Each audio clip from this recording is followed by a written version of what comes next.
for joining us. This week, it's Parashat Vayeilech. It's one of those years where there is an additional Shabbos between Ha'azinu, between Yom Kippur and Sukkot. So we've divided up Nitzavim and Vayeilech. Vayeilech is going to be read this week between Rosh Hashanah and Yom Kippur.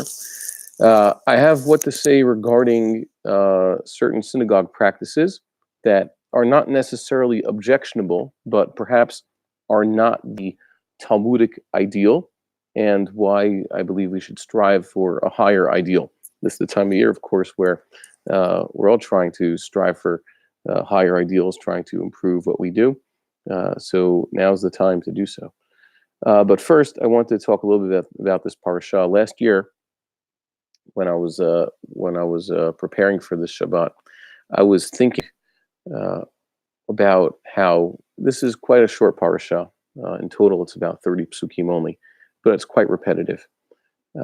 And I was wondering about that. Perhaps it shed some light on it. Also, next week's parasha is quite short, yet next week's parasha has a unique distinction. It's the only parasha, Ha'azinu, that's been specifically divided up by the sages into the various readings. They, according to their tradition, there's supposed to be six divisions of Ha'azinu. And when we read it in the synagogue, we have a seventh aliyah. That's the prologue, basically, which is not considered part of that song. And the distinction is based on a practice they used to have in temple times, how they would read the Ha'azinu as the psalm for the offering, the special Sabbath offering in the temple on a weekly basis. So most people are familiar with the Shir Shel Yom. And people know that the Shir Shel Yom, well, what is that? The Shir Shel Yom is the song that the Levites used to sing in the temple when they would, when the priests were offering the libation for that sacrifice. Excuse me. And they would, this is of course what the Levites were supposed to do. Most of those songs are taken from the Psalms. As a matter of fact, I used to say the Psalms are basically the prayer book of the temple.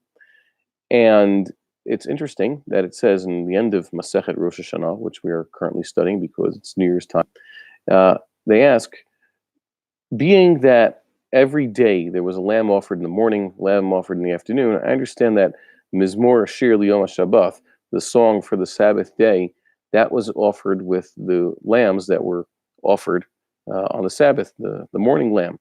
But there are two additional lambs brought. That's what the Musaf is. It basically doubles the daily offering. The Musaf of Shabbat is a doubling of the daily offering. So what did they sing then? And the Gemara says, "B'musaf the Shabbata mahayu omrim, Amar Rav Anan ba'Rava Amar Rav Haziv Lach." They would say Haziv Lach. Haziv Lach is a mnemonic to remember the psukim that start each section of Ha'azinu. That is, Ha'azinu is the song that was said with the Musaf of the Sabbath. And that's kind of interesting. Why? Because Ha'azinu is not one of the Psalms. Ha'azinu is a part of the Pentateuch, the Torah of Moshe Rabbeinu. And then they mention also that at the Mincha, which is the last lamb, the afternoon lamb, they didn't say the Sabbath song like they would on a regular day. If there was a Monday, the Monday song was sung both Monday morning and Monday afternoon, one lamb each. But for the afternoon lamb, they would sing parts of Shirat Hayam, Az Yashir, the song at the sea, which is also kind of odd because that, once again, is not one of the Psalms. So this is the only example we know, at least in Talmudic law, that on the Sabbath, the songs for the additional offering and for the Mincha are taken straight from the Torah and not taken from the Psalms. So this was something that I was always wondering about. This is also what the Rambam, Maimonides, brings as the halacha. God willing, this coming Shabbat, we'll have the privilege of actually hearing the Levites sing these songs with the offerings in the temple. But the question is, why? Where did this come from? Another question that was lingering was the idea, if you look at this very short parasha, it seems very repetitive. There are certain phrases, certain psukim, certain ideas, and key words that occur at the first half and the second half. And it's a little bit inaccurate to say the first half. The first thing talks about how Moshe Rabbeinu went to take leave of everybody, and then it talks about how he gathered all the people to give a final speech. And in this first final speech, it says that he commands Joshua, and he told him Chazak ve'ematz, because you will bring uh, these people. Okay, he says you will bring. Sorry, you will go with these people. Okay, tavo et hamazeh. Tavo et means you will go, and in this case, the word et, it does not mean, it is not pointing to the direct object. It's pointing to, it means with. And there's a key to understanding this, that whenever it's in the construct state, the word et, which means with, has a dot in the tuf. For example, if you say with them, that would be itam. And if you would say with us, it would be itanu, a dot in the tuf. But if the word et is basically an article that shows up before the direct object, then when in the construct state, it always has no dot in the tuf, and the vowel before it is a chulam. For example, if someone were to bring us, it would be o tanu, okay, or more accurately, othanu. And if it was going to bring him, it would be otho. But if it was with him, it would be ito, and with us would be itanu. So that is the key to know which of these ets is. And here it says, Ki ata tavo et hamazeh, you're going to go with these people. Hu yemach, he says, don't worry, God will be with you. Lo yarpecha v'lo yazaveka. And then it says that Moshe Rabbeinu wrote the Torah. It says he wrote this Torah and he gave it to the Kohanim, the sons of the Levitic priests who carry the Ark of God's covenant.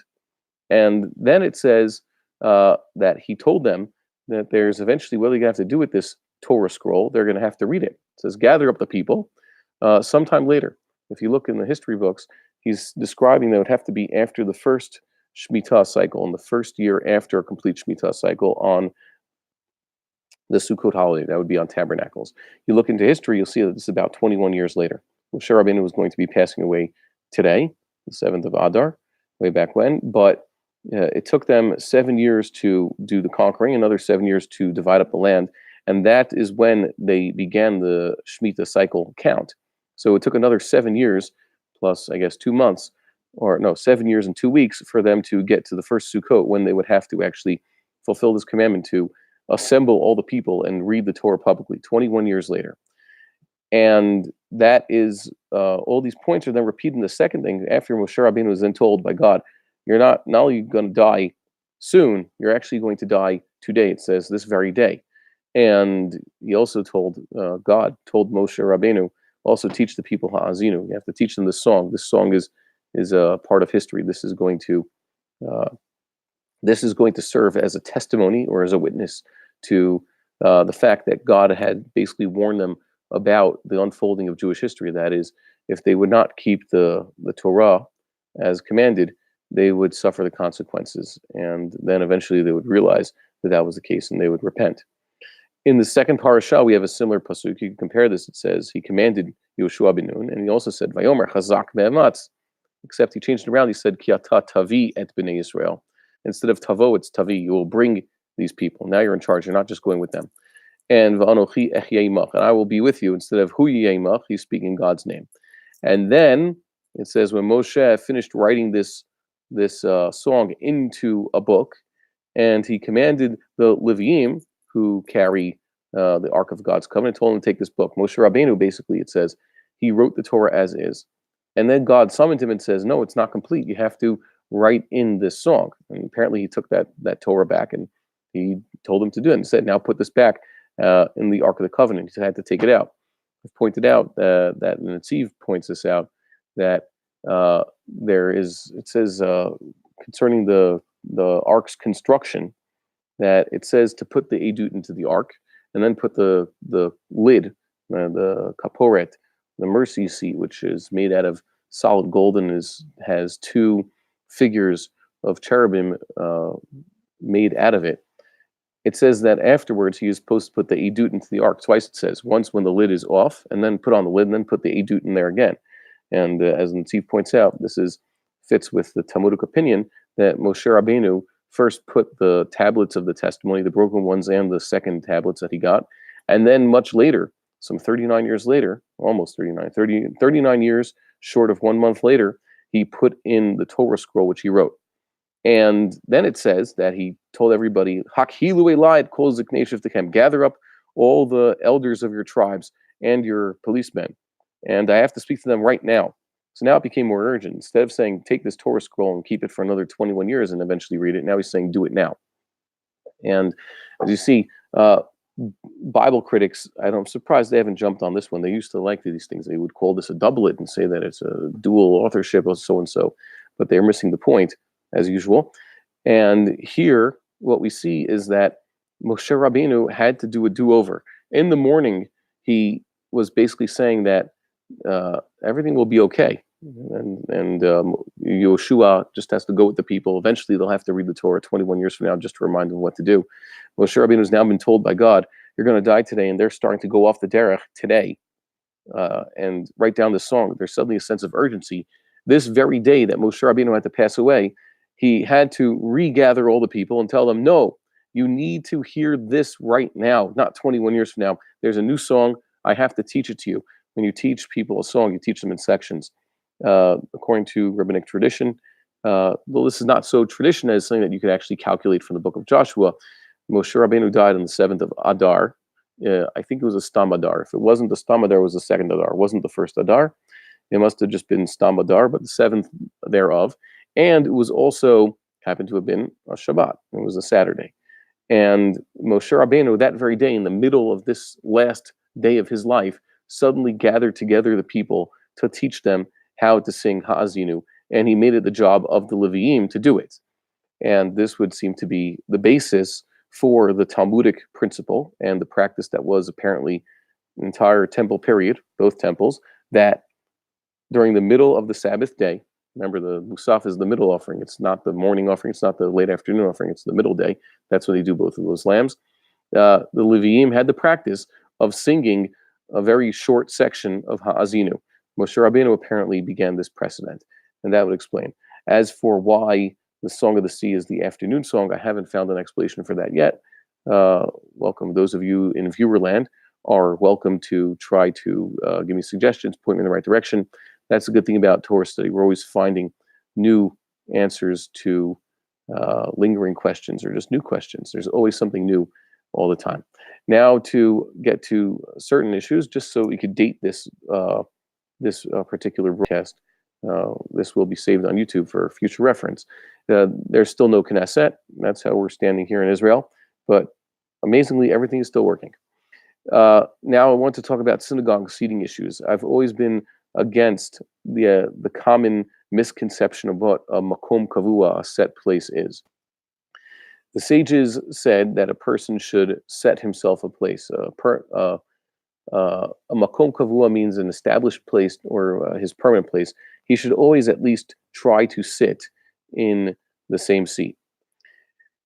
That's fine. That's actually a good thing. And the problem is that sometimes it becomes more of an entitlement. The sages say a person should strive to do something like this, but I've seen, unfortunately, many times, I've experienced this also. Some people have been very offended. A person comes to a synagogue, he's a little bit early for whatever service, usually a Saturday service or a Friday night one, because that's when most people show up. And he takes a seat, and he's a stranger or he's a newcomer. And then more people come in, and eventually someone says, "Excuse me, you're in my seat." And they move him around, they make him uncomfortable, and then he sits somewhere else, and then someone else comes and says, "That's my seat." And I know many people have been kicked around, say, "Sorry, no, you can't sit here, can't sit here," and then they just put you somewhere else, or they don't have a seat.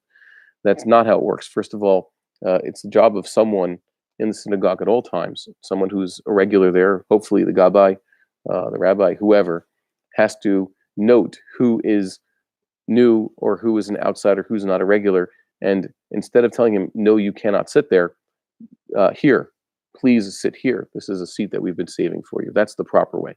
And I've seen this. I've even had, in my experience, there was someone I saw was given this treatment. It used to be a crowded synagogue, and someone was a latecomer. He wasn't even there coming for prayers. He was just coming because he liked to, for some reason, hang out at a later service after davening the sunrise service. And he was pushing someone else around, and that person who got pushed around was very offended, walked out. I don't know how long he didn't come to synagogue because of that horrible treatment he received. But it was ironic that someone close to him then tried to argue with me. Well, when they built a new synagogue I was involved with, I was very much opposed. I fought this tooth and nail that we should not have set seats. There's no such thing because it's too offensive. And someone confronted me and said, "Yeah, but why wouldn't you want to know that you could go into the synagogue whenever it is and there's a seat waiting for you?" I said, "Yes, that'd be very nice, but not if it comes at the expense of someone else, and not if it means hurting someone else's feelings. That's not what the sages had in mind." And I strongly encourage anybody who has the ability to affect change and spread this message. Makom kavua means is a midat chasidu, but it doesn't mean at the expense of others. But then we have a different issue. Come the high holy days, and thank God, some synagogues are packed, and synagogues also need money to survive. So this is a new thing that started in the Western world, and it's basically spread. It's considered standard is that they sell seats in the synagogue, and first whoever gets the seat that has it, doesn't matter how late he comes, and he can. The sages say to the exclusion of in Aramaic is la'afoke, which also means the Hebrew translation of lehotzi, literally to remove or take out. So I find this very, very interesting. It's your seat to the exclusion of others, and that would also mean in order to remove others. And perhaps, yes, there is rabbinic literature that gives a kashrut to this idea. Synagogues, of course, have to make money, but and just to stay open and to pay their bills, not because they're businesses, although we'll just leave it at that.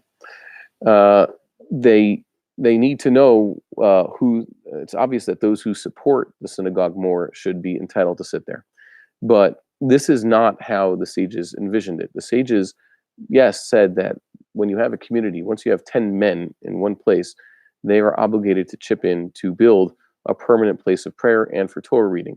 And indeed, if someone frequents a synagogue, by my calculations here in Israel, and I've seen others agree with this, a person should give 2 shekels to synagogue upkeep for every day of the solar year that he is there. That comes out to about a little bit 750 shekels or so every year to a synagogue, assuming he's there every single day. And even if he's not, if he goes away for a Sabbath or goes away for a Tuesday, that still counts. And if he splits his time between places, he should likewise give half to one and half to the other. And if he could give full membership dues to both, matova manim, that's even better. He should support these things.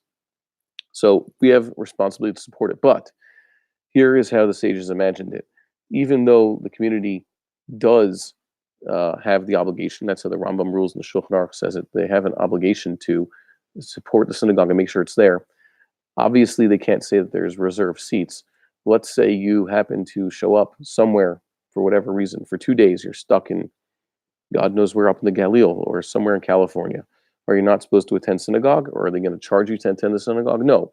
The building of the synagogue is for the Jewish people, and whoever shows up to pray, they're the ones to do it.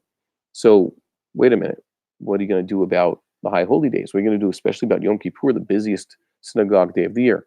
And the answer is alluded to in the Mishnayot. Someone asked me, what are we going to discuss? The Mishnayot and Megillah, which talk about how the Megillah was read for the people who come into town, the large towns, during Shuk days, Mondays and Thursdays. It was read in advance of Purim. And that's when they would apparently read it, not necessarily in synagogues, but in the Shuk, out in the open. And on Purim itself, they'd also read it, because later in the Mishnah it says that on fast days, no, it doesn't say this. It says that the town square, the Rehov, which doesn't mean street in that case, it means the town square, that is technically like a synagogue and has a certain holiness aspect, very minor holiness compared to the synagogue, because that's where they pray on fast days and Mamadot. That's when they have the crowds. That is, it's assumed by the sages that on days when there are crowds, they would have to go outside. The synagogue cannot handle a crowd. And I've pointed this out. Dr. Shapiro's pointed this out recently in a blog post. Someone wanted me to show them to them. It used to be there was no such thing as women's sections in synagogues because women simply did not go to synagogues. It's for men, not for women. It's very politically correct, but it's the truth. There is no day of the year when women actually have to go to the synagogue, period. Women don't have to attend on Yom Kippur. There's no reason for them to do so. Women don't have to attend the shofar blowing on Rosh Hashanah. women do have to hear the Megillah on Purim, but that's when, of course, they expected crowds, and they expect even people from out of town coming. So that's why they would do it out in the streets, just like on fast days. Yom Kippur is a fast day. Yom Kippur meant because they're expecting such a crowd, they would daven out in the town square. If the town square was right adjacent to the synagogue, and they were praying, let's say, on the west side of the synagogue in the morning, then they wouldn't be stuck in the sun. They would gather again later in the afternoon for Mincha Ne'ilah. And in case you're asking, yeah, but the service goes on for, wow, 8 hours. Sometimes we don't even have a break between Musaf and Mincha and Yom Kippur. The answer is that that is not the way it was in Mishnaic times. If one were to reduce the prayers to that as recognized by the sages, especially on Yom Kippur, it would not be recognizable because we've added so many basically piyutim. Uh, they would basically gather around sunrise for Shacharit, and they would read the Torah thereafter and have Musaf, and that would be that. They would go home well before the sun became an issue, and they would re-congregate, perhaps now on the east side, or they would just do this on the north side of the synagogue, which is mostly in the shade, later in the afternoon.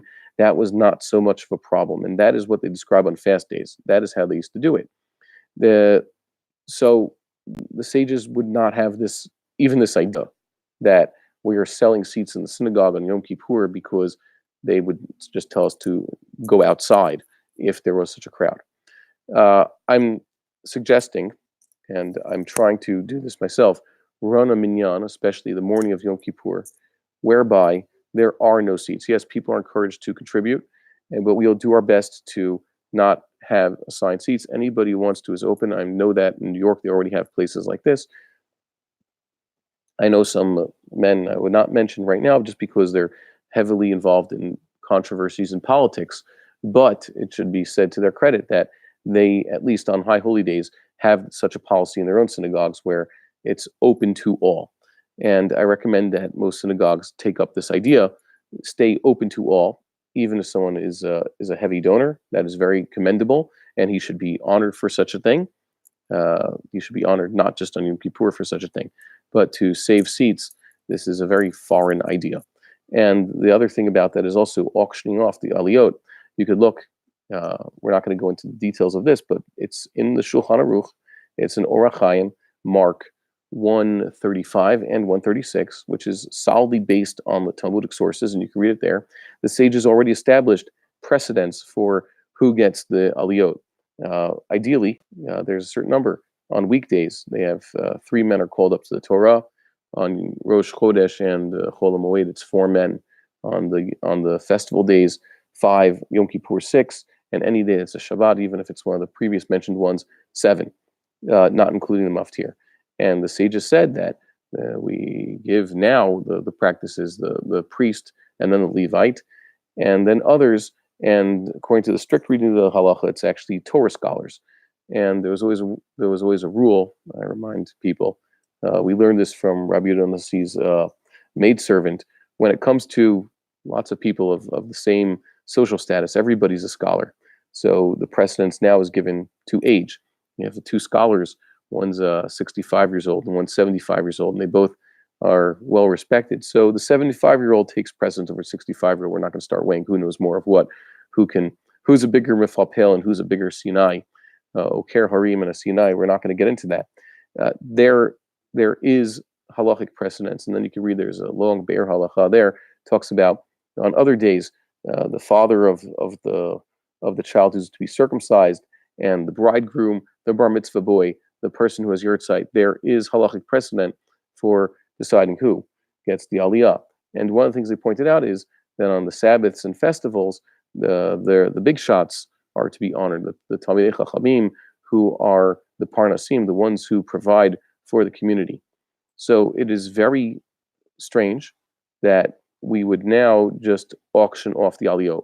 Indeed, you could see in the Matei Ephraim and the Pri Megadim on these particular sections, they're quoted there, that there is, I guess, a way to get around these issues. And it's if the technical issue about what about selling an aliyah on a Sabbath or on a Yom Tov day on Yom Kippur, it's not really a sale. No money is changing hands, but that's besides the point. There's a certain aspect of why aren't we just doing what the sages ordained? In these cases, sometimes it's actually quite lucrative. They have a bidding war, tzedakah, whichever fund it is that stands to get the proceeds of these auctions. Sometimes it's actually quite lucrative. I've seen aliyot sell for a few $1,000s sometimes. That's nice, and it's okay. We can tolerate it, but certainly not a Talmudic ideal. Perhaps we should just go back to following what the sages said. I think that that should be done, and therefore, in the past years where I have been, we've put a stop to this. Basically, we followed what the sages say. The Kohen goes first, then the Levi, and then because it's Rosh Hashanah, the various people who are contributing to the minyan with their services, literally, the Baalei Tefillah go first, the Baal Tekiyah, the Baal Musaf, the Baal Shacharit, the fellow who's reading the Torah, all these people who have made the service happen, they go first, and then all the other aliyot. There's not that many. There hasn't been a Rosh Hashanah on a Shabbos in almost a decade, if not more than a decade. So there's always been 10 aliyot. Four of them automatically go to the Kohen and the Levi. Another six gentlemen plus the Maftarim, counting the Baal Tekiyah and the Baalei Tefillah, doesn't leave a lot of aliyot left. So you give it to the more older people who are there.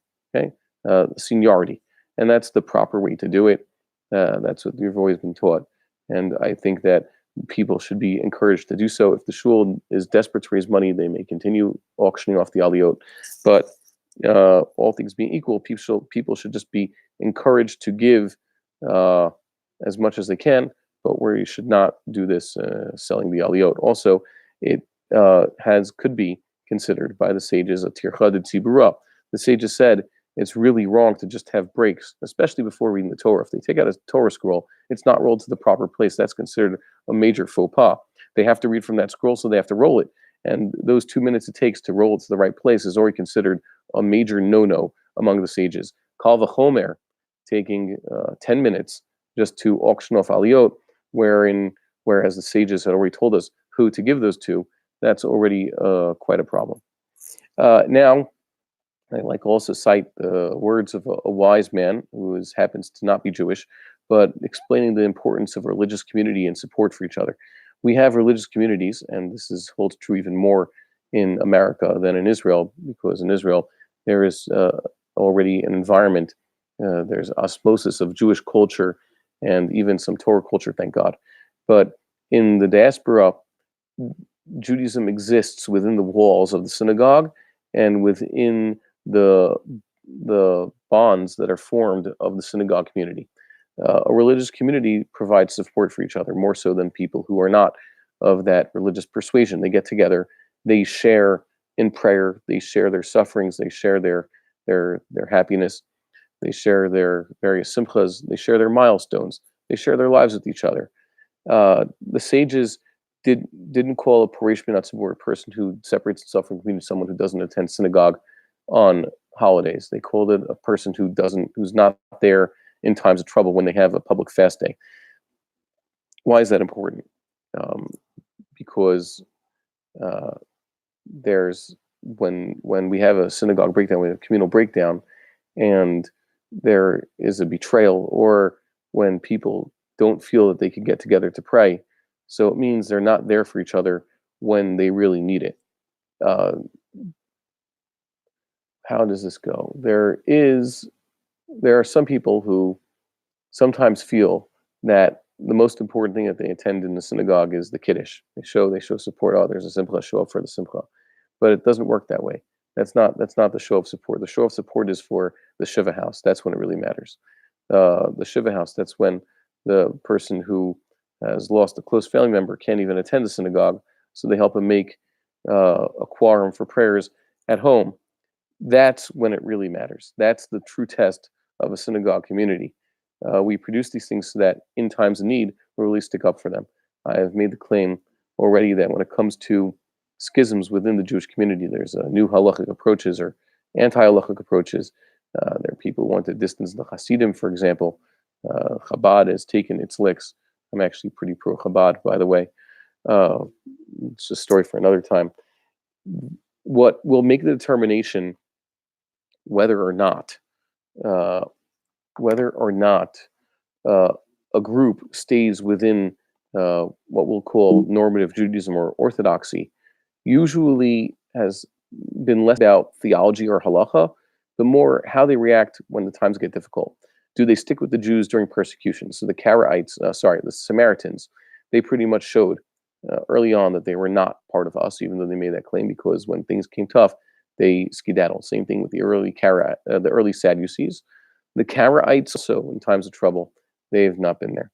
When the Holocaust came, Rav Soloveitchik and the Babich Rebbe said this. They were united by the Holocaust.